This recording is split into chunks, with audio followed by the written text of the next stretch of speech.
razlika med javnimi zavodi in zasebnimi zavodi, tako da naša lastna sredstva se nekako sestavijo iz različnih razpisov drugih, na katere se prijavljamo na letni ravni ali večletni ravni.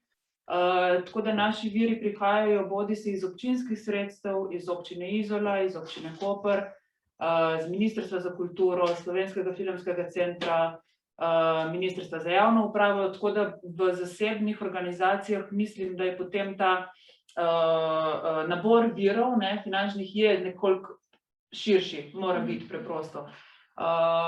Kar se tiče pa deleža sofinanciranja, imamo zelo različne izkušnje.